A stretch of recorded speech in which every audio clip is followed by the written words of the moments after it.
Well, I think I found it.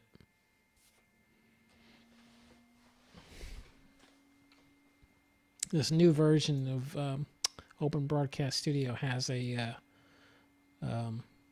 timer that you can set. I was probably messing with it at some point and turned it on. Maybe.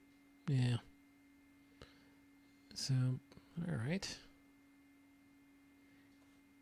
So much for that stroke of genius.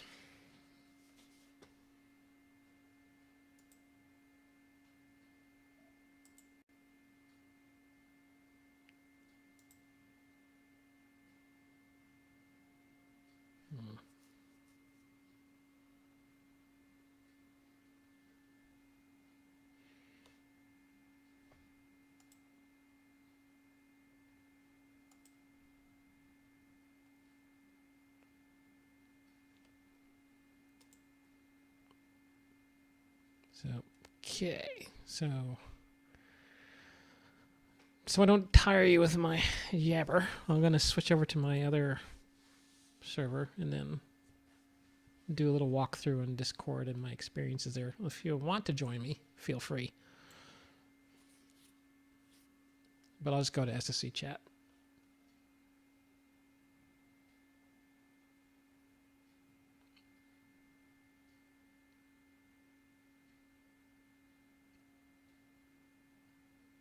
All right. See you in a bit.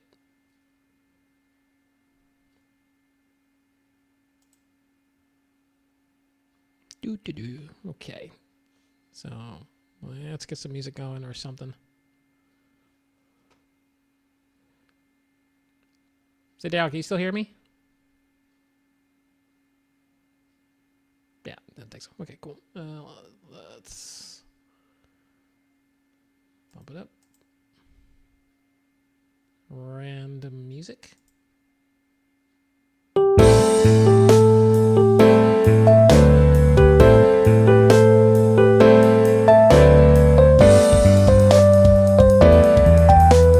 random music.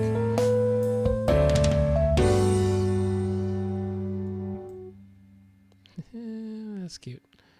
All right. So anyway, this is a test of the Discord server, which we're moving over to for SSC, and mostly because I just want to make sure that when we're doing the streaming and everything, well, you know, hey, it actually worked, kind of thing. I'm gonna flip on over to our base or the research lab, wherever. But yeah, so that's for this stream is what we're mostly going to be dealing with at the moment. This works with the Discord app. I'll bring it up here.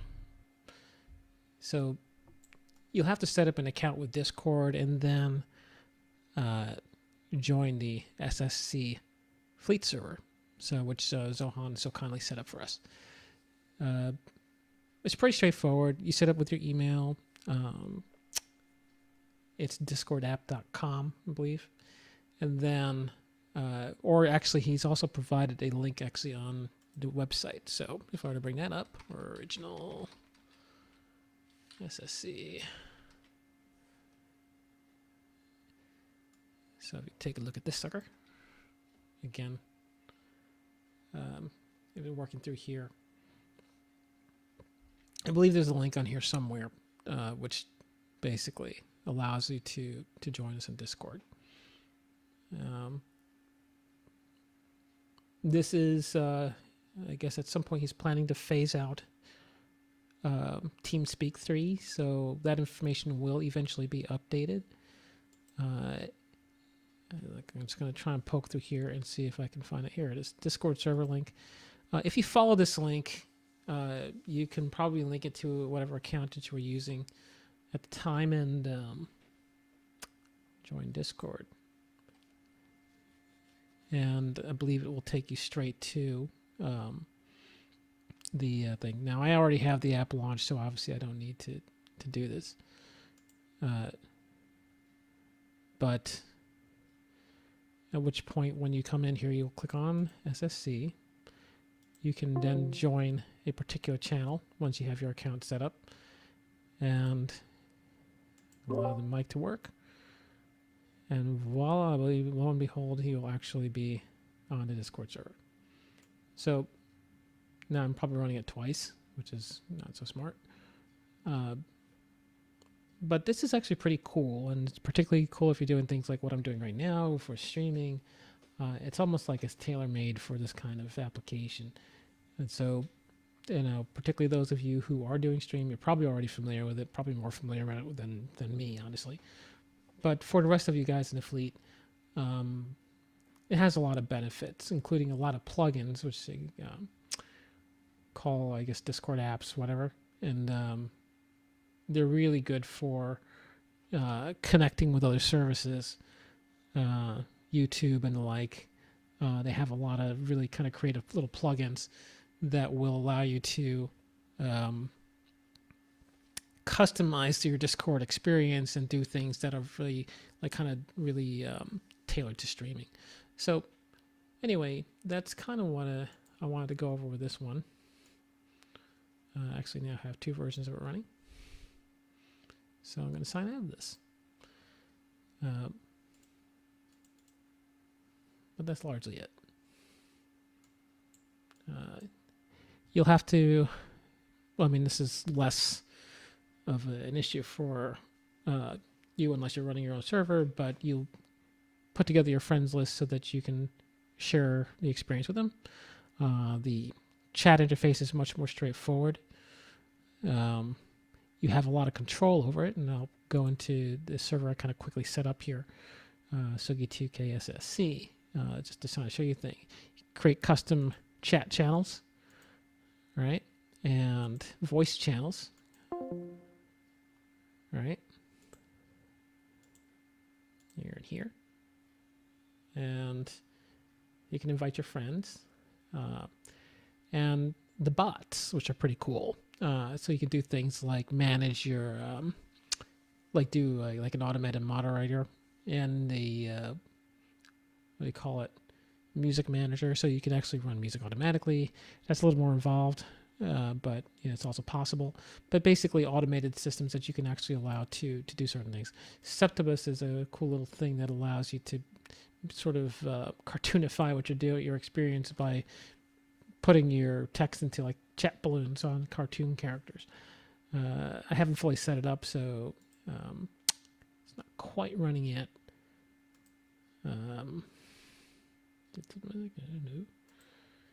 Usually you have to give them app privileges too. So, like I said, this has to be a bit more a bit more configuration before it actually works properly. Otherwise, it's relatively painless. It's a lot of, like I said, I've kind of used it before, but I've always found it to be pretty impressive. I think it's a good move on Zohan's part, and again, like, just remember that Zohan and Emmer have been actually paying for things like the TeamSpeak and vendor services in the past. So we do kind of owe them a bit of a debt of thanks for that. And, again, like I always say on ever again, it's just, when you get a chance, just, say thank you and pass along the love there. All right. So anyway, getting back to STO. I, of course, went to the wrong place. I meant to go to my fleet. And I want to go to the fleet base, not here. So we're in season 13 now. They've been running a lot of cool games. So some nice little updates, some new PvE challenges. They're trying to be a little more creative with it in terms of putting together a little more effort into the puzzles. So basically, you have these two competitive PvEs where you're running against another team, and there's a lot of stuff on YouTube and where they're talking about how those work. You can see them here. They've also redone the interface for the PvP, PvE queues. As you can see, they're significantly different. You could choose your marks here for the types of rewards you want. So if you wanted to do that, it's a lot quicker. It does seem to be a bit more intuitive, so that is good. But they've also made the changes sort of drastic enough that it is kind of hard to keep track of what is what, or what used to be what. So your featured events now are here at the top. So binary circuit, and some of these other ones. Borg Red Alert has been updated. Core Assault.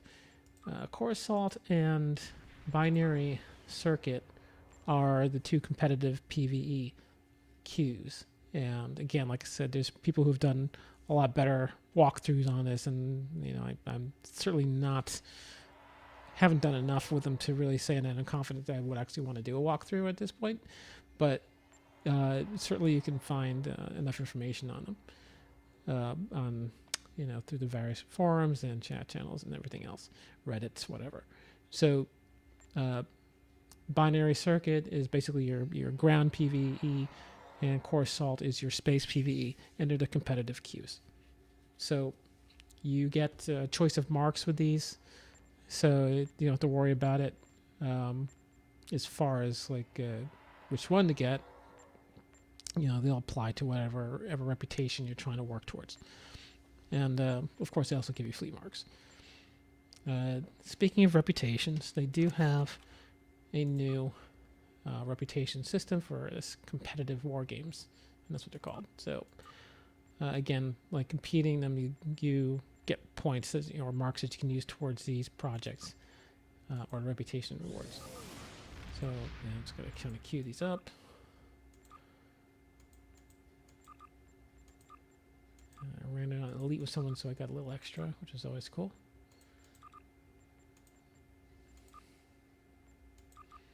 And as you can see, I am nowhere near completing the first tier.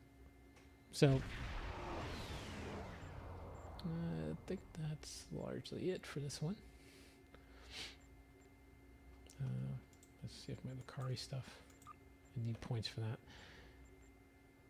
So I might just do binary circuit for the hell of it. I do like this one better.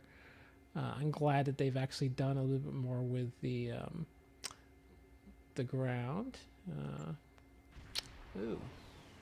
Twin Tribulations. I haven't done this one yet. Test your skills against another team as you race to complete a challenge course. Okay, so this sounds like Core Assault again. Or same thing. So more for your competitive war games. And basically you're in a puzzle race that results in a combat PvP, if you so choose, or the team so choose. So keep that in mind. I actually, I do like this arrangement. I think they did a good job with it.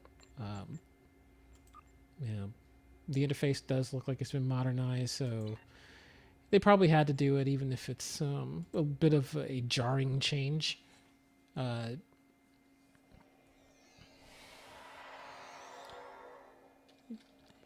They really needed to kind of update the system. We got to remember that this system is now, or the game is now coming upon like 10 years old, maybe even 11.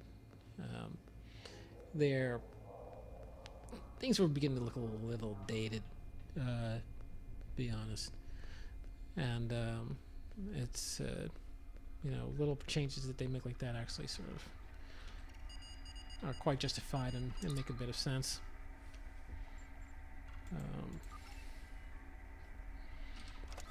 I'm glad that they're putting a little effort into it.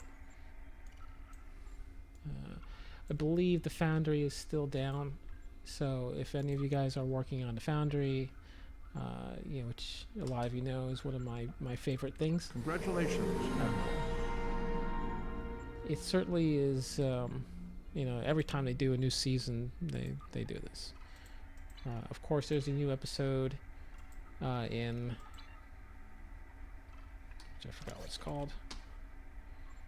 This hasn't really changed that much, but the new episode is Mirrors and smoke. Which you accompany the Okari and go visit the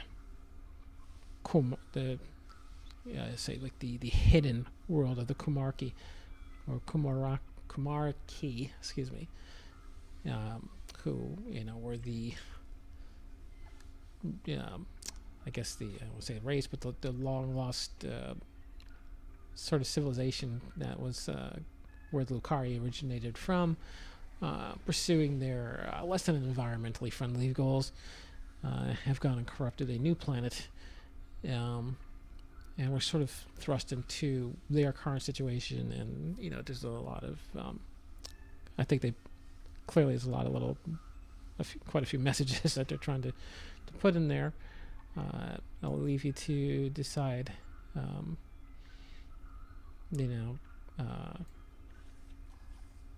whether or not they're effective in their what they're trying to say, but they are very well thought out. I think they